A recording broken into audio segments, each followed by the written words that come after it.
இது என்னோடய நிலத்தில் முத வச்ச மரக்கன்றுகள் இருக்கிற பகுதி. ஏப்ரல் 25 மகளோட பிறந்தநாள் அதுமாக வச்சது. சுமார் 5 வருடம் ஆயிடுச்சு. இதில் முதல் 2 வருடம் வந்து நல்ல பராமரிப்பு இருந்தது. ஊடுபயிர் பயிர் செய்தோம், நல்ல பராமரிப்பு இருந்தது. பிறகு அதுக்கு அடுத்து வந்து பராமரிப்பு அதிகமாக வந்து இல்லை. கீழே மக்குகளையும் பார்த்துங்க. இதில் காட்டு பன்றியோட தொந்தரவு கொஞ்சம் இருந்தாலும் புள்ளிமான், அதாவது மான் சொல்கிற புள்ளிமானோட தொந்தரவு கொஞ்சம் அதிகமாகவே இருக்கும். அது என்ன பண்ணுதுன்னா, இந்த மரத்தை இந்த மாதிரி உரசி விட்டுது. இந்த மாதிரி உரசிருக்கா, ஸ்கின்னை இன்னும் டேமேஜ் பண்ணல. பட் அது அதிகமாக டேமேஜ் பண்ணுற மரம் எதுன்னா குமிழ், தாண்டிக்காய், இந்த மாதிரி மரங்கள்லாம் அதிகமாக சேதப்படுத்திடுது. இதில் எல்லாம் போன வருஷம் வாகையெல்லாம் பார்த்தோம். வாகையெல்லாம் ரொம்ப சிறுசாக தான் இருந்துச்சு. இந்த ஒரு வருஷத்துக்குள்ளே நல்ல வளர்ச்சி. நம்ம இதில் எந்த இடுபொருளுமே கொடுக்கல. இந்த பக்கம் இருக்கிறது நம்மளோட இடம் தான், அந்த பக்கம் இருக்குது வாகை. இது நாட்டு வாகைன்னு சொல்கிறது, அதாவது மரச்செக்கு பயன்படுத்துகிறது. நல்ல மரம் பெருசாகிடுச்சு. இதெல்லாம் இது மண் பரிசோதனை பண்ணுறதுக்காக இடையில மலை வெம்பும் ஒரு சில இடத்துல வச்சுருந்தேன். இதில் கற்றுக்கிற வேண்டியது என்னென்னா, ஒவ்வொரு ஏரியாவுக்கும் ஒவ்வொரு மண்ணுக்கு ஏற்ற மாதிரி மரங்களை வச்சுக்கிறது மிக மிக சிறப்பு. இது சரளை கலந்த பூமி. இதற்கு தண்ணீர் பாசனம் மாகக்கனியெல்லாம் வச்சுருக்கோம்னா தண்ணீர் பாசனம் அதிகமாக விட்டால் மட்டும்தான் மாகக்கனி வந்து வைக்கணும். தண்ணீர் பாசனம் இல்லாமல் சும்மா வச்சோம்னா வேஸ்ட்டாக போயிடும். நான் போன வாரம் கூட ஒரு பதிவு வந்து கொடுத்துருந்தேன். அதாவது ஒரு வந்து மரத்தை ஒரு 25 வருடத்துக்கு முன்னாடி இருக்க மரத்தை வெட்டின மரம் இது அனுப்பிச்சிருந்தேன். அவர் வந்து தண்ணீர் பாசனம் வாய்க்காலில் வந்து மாகக்கனி வந்து வச்சுருக்கார். அதனால் வந்து அப்படி இதில் பராமரிப்பு இல்லைன்னா இந்த மாதிரி தான் இருக்கும்.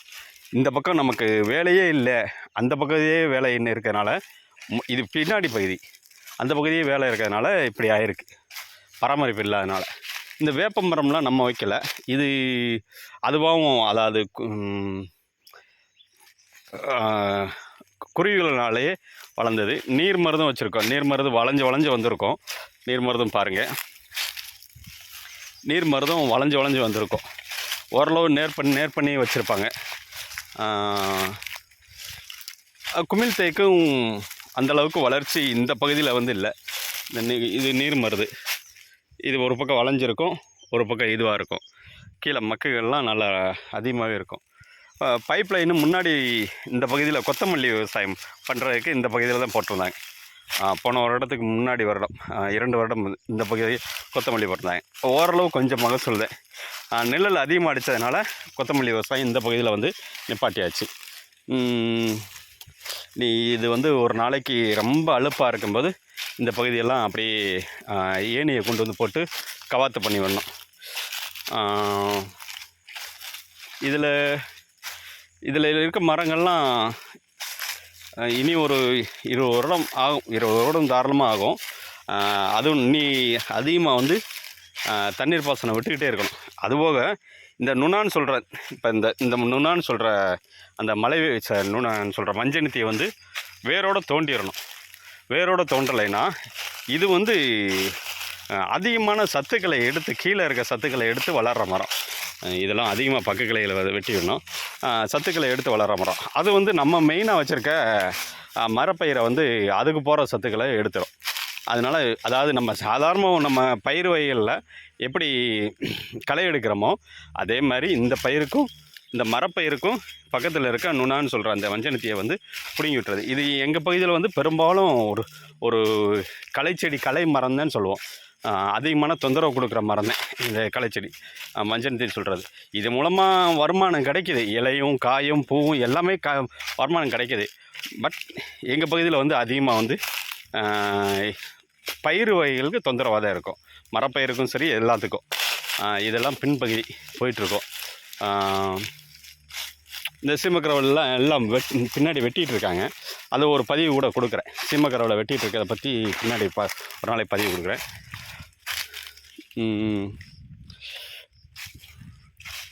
இது கம்பி வேலி போட்டிருக்கு, பின்னாடியெல்லாம் கம்பி வேலி போட்டிருக்கு. கம்பி வேலி போட்டும் மான் வந்து இந்த சுமார் ஒரு 5-5.5 அடி இருக்கும். மான் வந்து தாவி தான் வருது. தாவி வர்றதுக்கு அடையாளம் கூட காமிக்கவா? இந்த காலையில் தாவி வந்திருக்கு. காலைல அதாவது நேற்றோ இன்றோ தாவி வந்திருக்கு. மான் வந்து நெல்லிக்காய் செடியை வந்து அதிகமாகவே உரசுது, கடிக்குது. இந்த மாதிரி நெல்லிக்காய், குமிழ் மரம், தாண்டிக்காய் மரம், இந்த மாதிரி ஒரு சில மரத்தை வந்து மான் வந்து சேதப்படுத்துது. இதுக்கு அரசை நம்ம குறை சொல்லி ஒன்றும் இல்லை. அதே மாதிரி கம்பி வேலியை போட்டு கம்பி வேலியை குறை சொல்லியும் ஒன்றும் இல்லை. அது கம்பி வேலி போட்டு கம்பி வேலி பக்கத்தில் உயிர் வேலி வச்சுக்கிறது மிக சிறப்பு. இல்லைன்னா நமக்கு பொருளாதார இழப்பு தான் வரும்.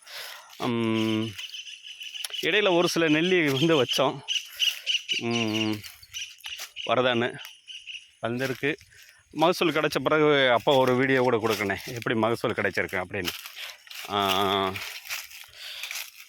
இதுக்கு இந்த மரங்களுக்கு வந்து நீ கொஞ்சம் ஒரு உழவு ஓட்டி பக்கைகளை எல்லாம் வெட்டி விட்டோம்னா நல்ல மகசூல், அதாவது நல்ல லாபம் கிடைக்கும். நல்ல போன வருடத்தை காட்டிலும் இந்த வருடம் நல்ல வளர்ச்சி. ஒரு சில மரங்கள் வந்து நல்ல வளர்ச்சி, ஒரு சில மரங்கள் மந்தம். அந்த மந்தம்னு சொல்கிற மரம் தான் குமிழ் மரம்னு சொல்கிறது மந்தம். மகாக்கனியும் நாட்டு வாகையும் இந்த மரங்கள்லாம் பாருங்கள் எவ்வளோ மக்குன்னு. மக்கள்லாம் பார்த்தா எவ்வளோ மக்கு இல்லாமல் காஞ்சி விழுந்தே இருக்குது. இதில் இன்னைக்கு களைச்செடியெல்லாம் அந்தளவுக்கு வளர்றதுக்கு வாய்ப்பே இல்லை. களைச்செடி வராது. இந்த சீமக்கரவுலாம் இருக்குது, இதெல்லாம் ஒரு நாளைக்கு வந்து ஆரம்பத்திலே தோண்டி போட்டாது. ஏன்னா என்னோடய பகுதியை சுற்றி எல்லாமே சீமக்கரவில் தான் இருக்கும். அதனால் ஆரம்பத்திலே இதை தோண்டி போட்டாது. இல்லைன்னா இது பக்கத்தில் இருக்க மரத்தை வந்து விட்டு வைக்காது, அதிகமாக வந்து சேதப்படுத்திடும்.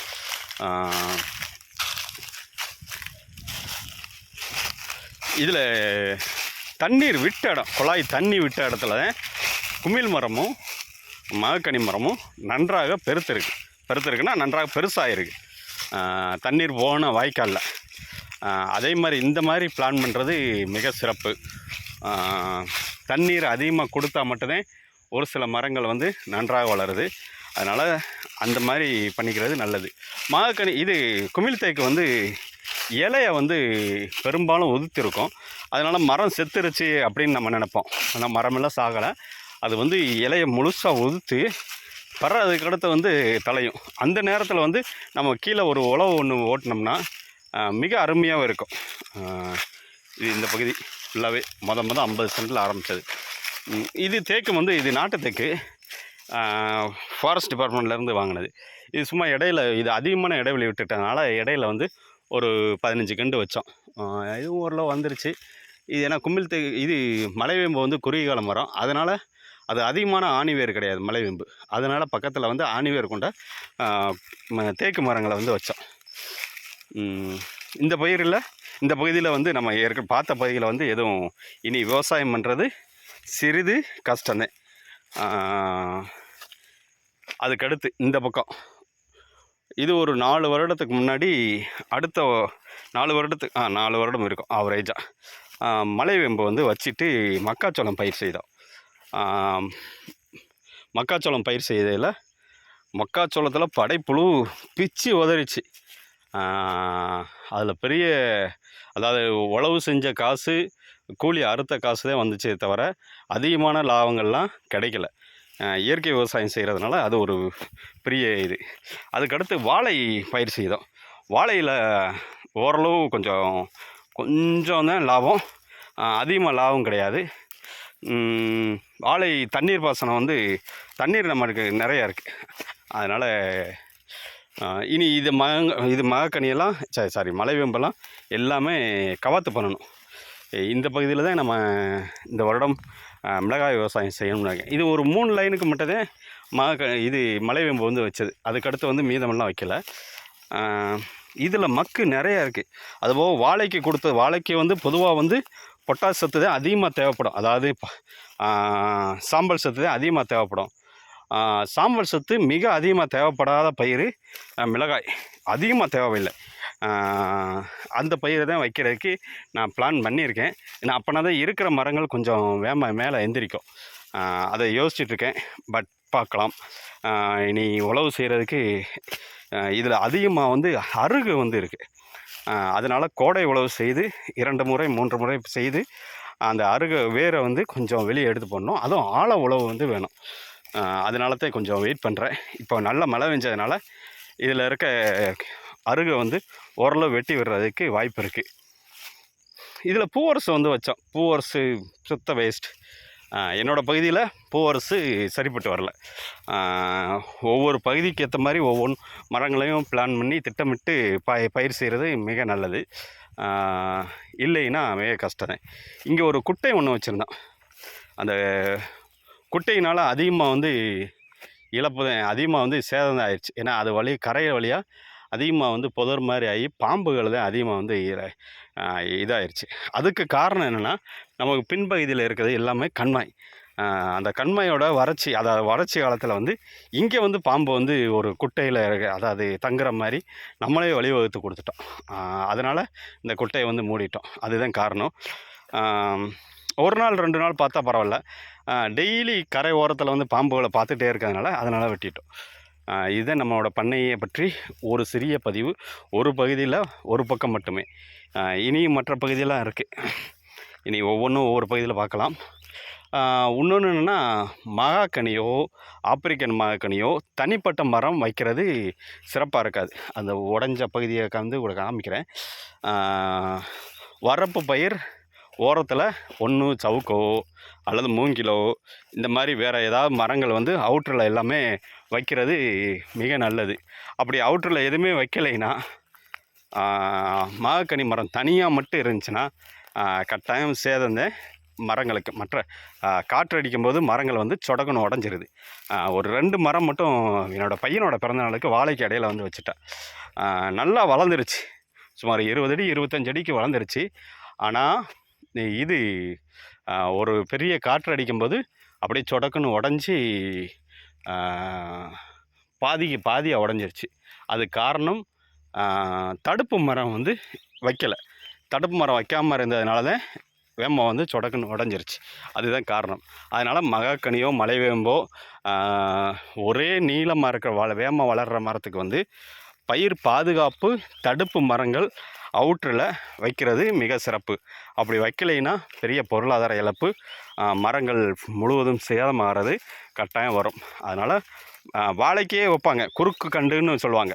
அதாவது லோக்கல் பாஷையில் குறுக்கு கண்டு, குறுக்கு மரம், குறுக்கு கண்டு அப்படின்னு சொல்லுவாங்க. அந்த மாதிரி வைக்கிறது மிக மிக சிறப்பு. இது எல்லாமே இனி உழவு செய்கிற இடம். இது எல்லாமே நாட்டு வகை. இப்போ போகிற இடம்ல நாட்டு வகையில் எல்லா கண்டுமே திரட்சியாக வந்து வர்றதுன்னு கிடையாது. இப்போ உதாரணத்துக்கு நம்ம நின்றுக்கிறதுல இந்த இடத்துல 10 கண்டு இருக்குது. 10 கண்டில் இதில் ஒரு 7 கண்டு தான் ஓரளவு நல்லா இருக்குது. இது வந்து இந்த கண்டு சரியில்லை. அது மாதிரி கண்டுகளோடைய தனமும் இருக்குது. அது வைக்கும்போது நன்றாக வளர்ந்துடும், வேணால் அதுக்கடுத்து சரியாக வளராது. அதனால் வேணால் இது வந்து ஆணிவேர் தன்மை. இதெல்லாம் மானு பிரித்து மேய்ஞ்சிருக்கு. இந்த இதை பார்த்தீங்கன்னா அதே மாதிரி வாகையில் பிசின் வந்து அதிகமாக வந்து வரும். அது ஒன்று பார்த்துக்கணும். அதாவது மலைவேம்பு சல்லிவேர், இது வந்து ஆணிவேர். அதனால் அந்த மாதிரி தனித்தனியாக பிரித்து பண்ணிக்கிறது நல்லது. இது நான் உழவு போட்டு இனி இதில் பயிர் செஞ்சேன்னா இனி மரங்கள் வந்து நல்லா குசியாக வந்து எதிர்க்கும். அதுதான் தன்மை. இதில் ஒரு சில மரங்கள் வந்து நான் இனி வேரோட பிடுங்கணும் வேறு. ஏன்னா அது சாஞ்சி எதுக்குமே விறகு கூட ஆகாத மரங்கள்லாம் இருக்குது. அதெல்லாம் பிடுங்கணும் வேறு. ஒரு 3 வருடத்துக்கு முன்னாடி நம்ம மேடம் அவங்களோட பண்ணையில் குகை மாதிரி அதிகமாக பூண்டு கண்டு அப்படின்னு சொல்லுவாங்க. பூண்டு களைச்செடி அப்படின்னு அவங்க பகுதியில். அந்த களைச்செடி தான் இது புதர் மாதிரி ஆயிரும். இது கொஞ்சம் விட்டோம்னா புதர் மாதிரி ஆகி உள்ள பூச்சிகள் அதிகமாக வந்து உள்ள பூச்சிகள்னால் பாம்பு வகைகள் இது தங்குறதுக்கு நம்மளே வழிவகுத்து கொடுத்த மாதிரி. இது இப்போ இந்த பையவும் பிடுங்கி நம்ம க்ளீன் பண்ணாத நன்றாக வந்து இருக்கும். ஓகே.